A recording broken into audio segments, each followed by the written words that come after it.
Salut à tous, on se retrouve pour l'épisode 1707 du Zap Image. On commence aujourd'hui en ce vendredi 21 janvier et on commence avec une date, c'était il y a 3 ans, jour pour jour. Et Emiliano Sala nous quittait.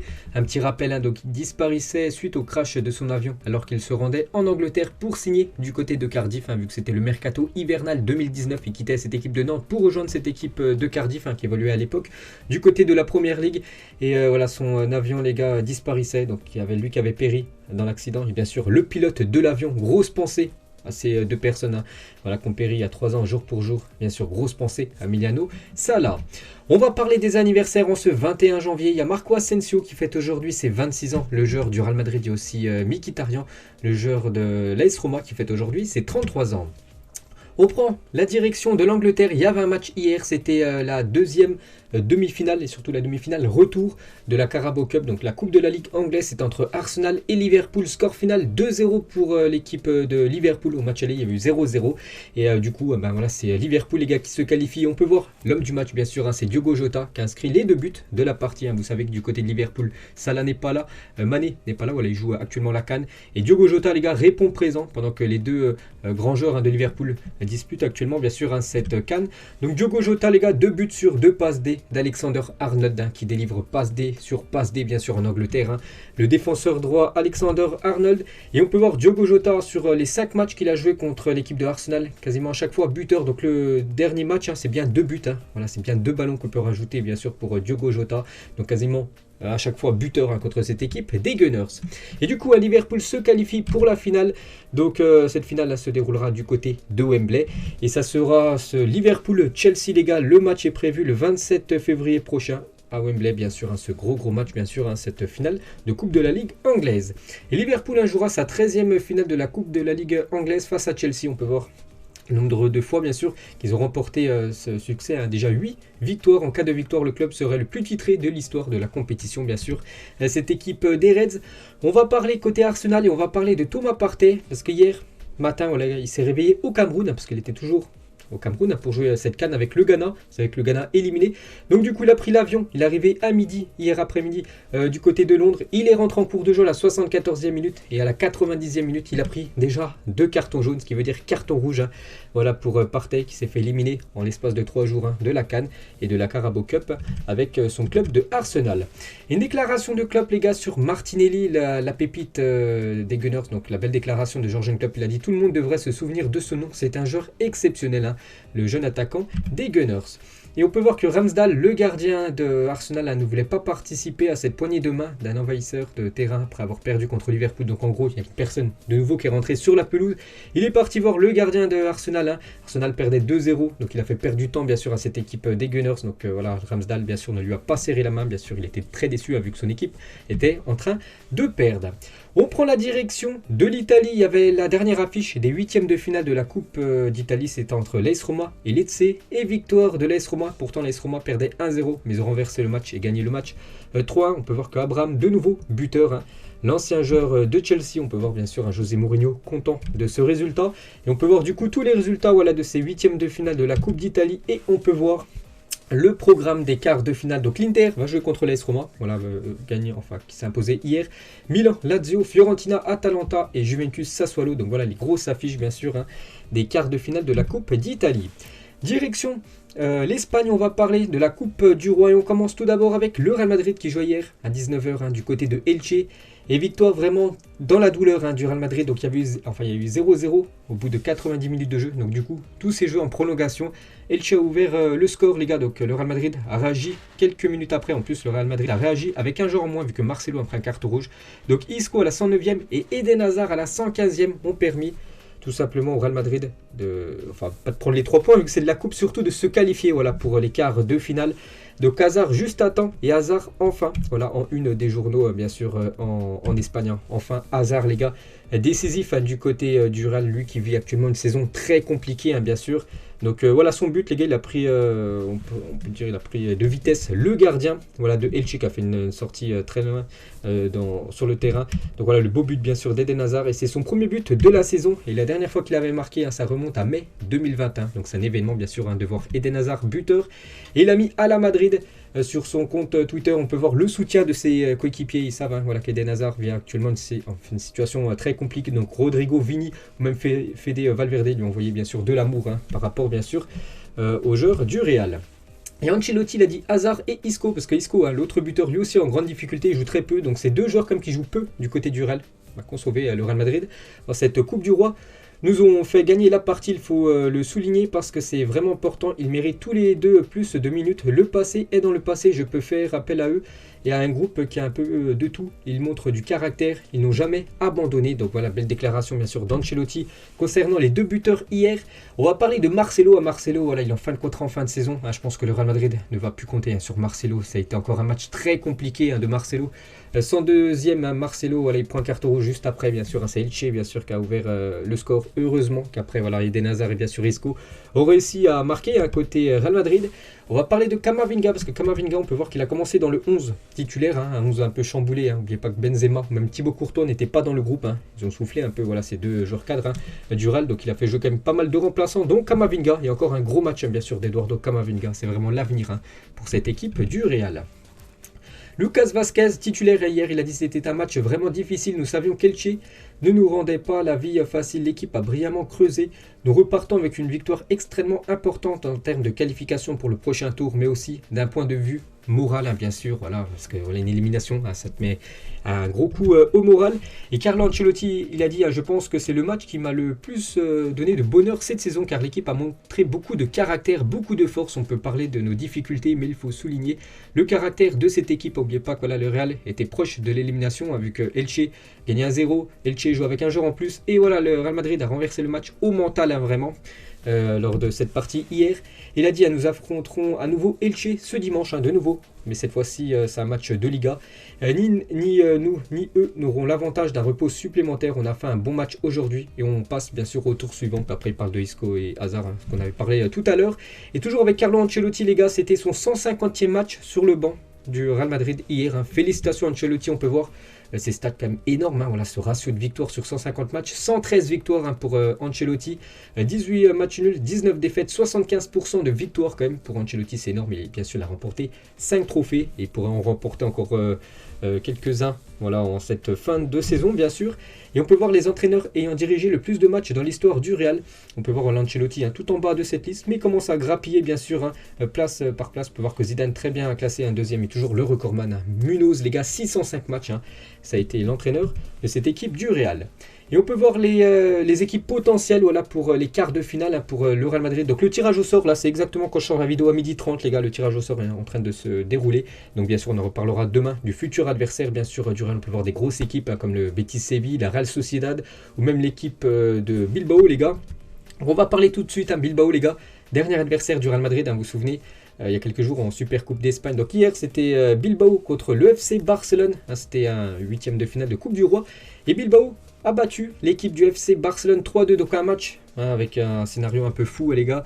Donc il y a eu 2 partout au bout des 90 minutes de jeu, et surtout Bilbao était très proche de se qualifier dès les 90 minutes de jeu, vu que Pedri a égalisé à la 93e, donc du coup ça allait en prolongation, et c'est Muniain, les gars, de nouveau buteur, les gars. Donc il a mis 2 buts dans le match hier, donc il a permis bien sûr à Bilbao de filer en quart de finale, donc élimination bien sûr du FC Barcelone de la Coupe du Roi. N'oubliez pas qu'ils ont gagné la saison dernière. On peut voir voilà le maillot avec quel ils ont joué hier. On peut voir le badge champion 2021, parce que c'est eux qui avaient battu cette équipe de Bilbao la saison dernière 4-0 en finale. Puis là ils sortent dès les 8e de finale.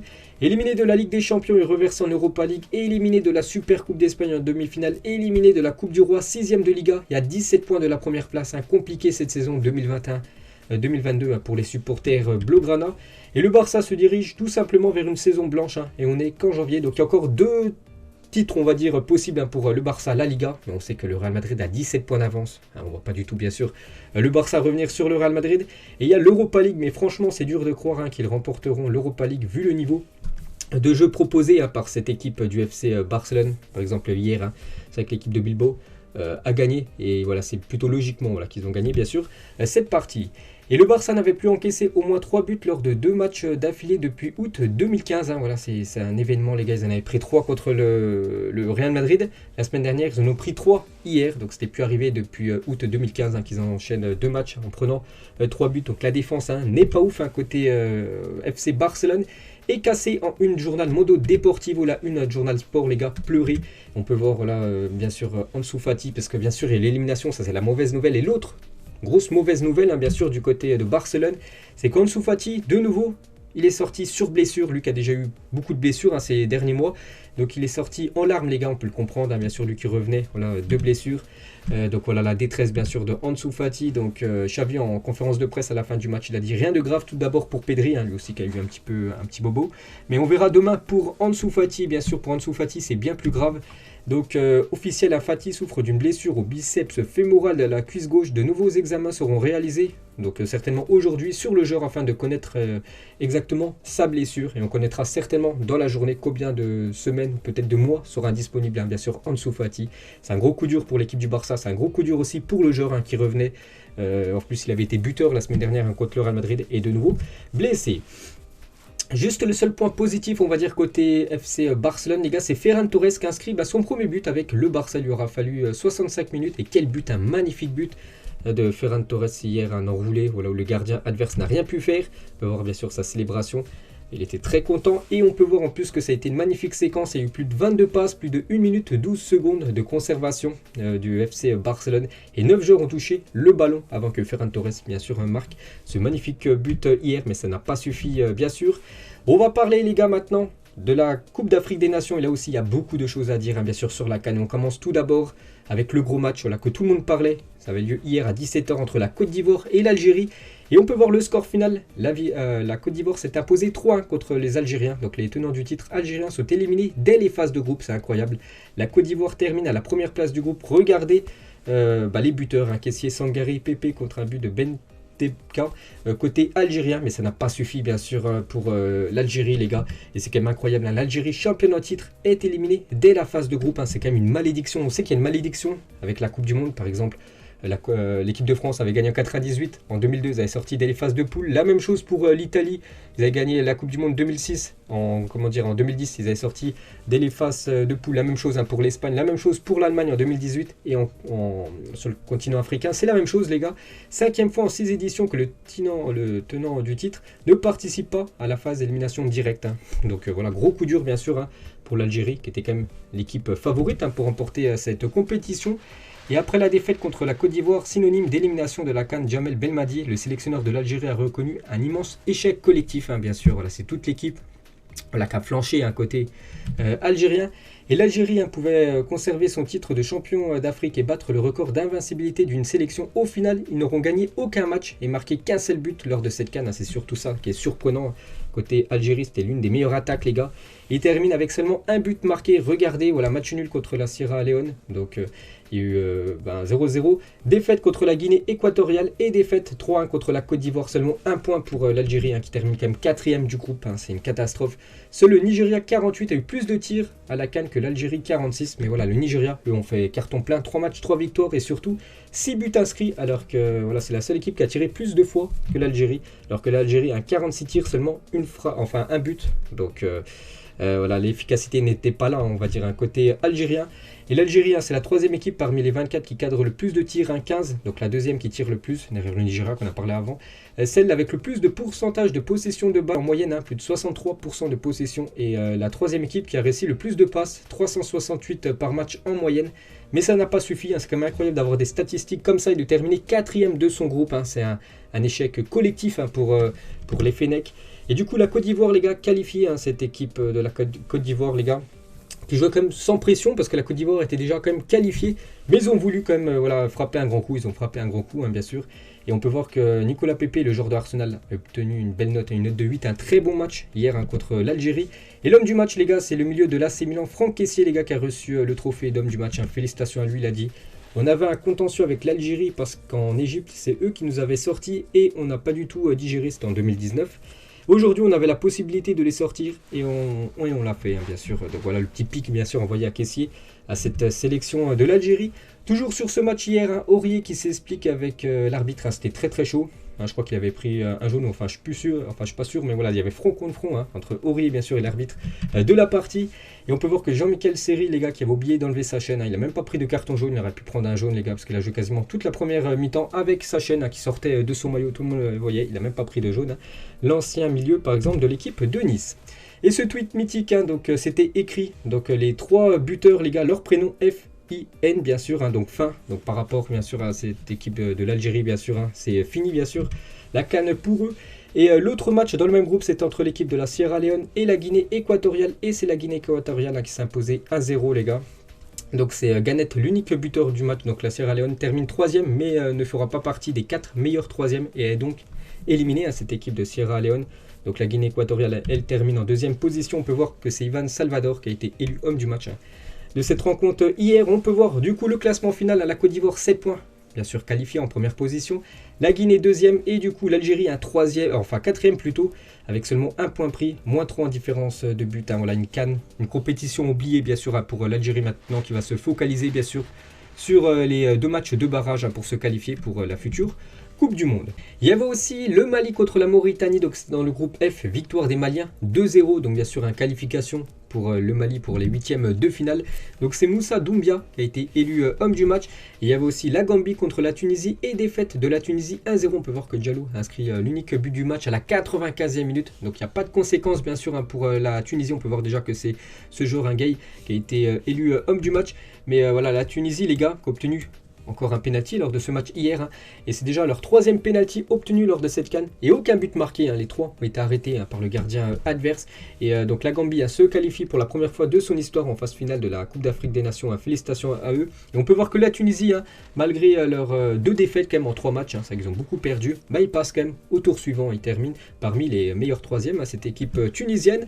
Et on va parler des Comores les gars. Du coup, hein, qui se qualifie pour les 8e de finale de la CAN en terminant meilleur 3e, un exploit incroyable hein, pour ce petit pays qui dispute tout simplement sa première Coupe d'Afrique des Nations de son histoire et qui est reconnu par la FIFA seulement depuis 2005. Hein. Félicitations à cette équipe des Comores hein, qui se qualifie. On peut voir 2 grosses nations du coup hein, qui est éliminée dès les phases de poule. Donc bien sûr l'Algérie qu'on a beaucoup parlé et aussi le Ghana hein, qui est sorti déjà depuis quelques jours hein, de cette CAN. Et on va parler du meilleur buteur les gars actuellement des phases de poule, hein, c'est Vincent Aboubakar qui est le meilleur buteur de la phase de groupe hein, de cette CAN avec 5 réalisations. Il est suivi de Ibrahima Koné avec ses 3 buts. Du coup le programme des 8e de finale ça a été dévoilé, regardez toutes ces affiches, 2 affiches à partir de dimanche hein, jusqu'à mercredi, une affiche à 17h, l'autre à 20h, hein, on peut voir voilà tous ces énormes chocs bien sûr, hein, maintenant c'est des matchs élimination directe, donc des matchs très très importants, et on peut voir le tableau final les gars, donc je sais pas, hein, je fais vraiment au pif, par exemple en grosse équipe hein, sur le côté droit, par exemple l'équipe du Cameroun, hein, si elle va jusqu'au bout elle pourra affronter pourquoi pas le Sénégal, hein, la Côte d'Ivoire aussi dans le côté droit, si elle s'impose contre l'Égypte, hein, elle peut jouer par exemple contre le Maroc en quart de finale, donc voilà le programme de cette phase finale bien sûr de cette Coupe d'Afrique des Nations qu'on reparlera bien sûr beaucoup. On revient en Europe, regardez le programme du jour les gars, donc il y a des matchs dans chaque grande ligue européenne, on va surtout regarder le match en Ligue 1 ce soir, Lyon contre l'AS Saint-Etienne les gars, bien sûr c'est le derby qui se joue ce soir, en plus c'est un derby un peu spécial cette année, hein, vu que les 2 équipes sont très mal classées, hein, Lyon et je crois 11e du classement, Saint-Etienne dernier du championnat, lanterne rouge, et qui sait les moins forts en une de journal l'équipe hein, bien sûr par rapport à ces 2 équipes très mal classées actuellement.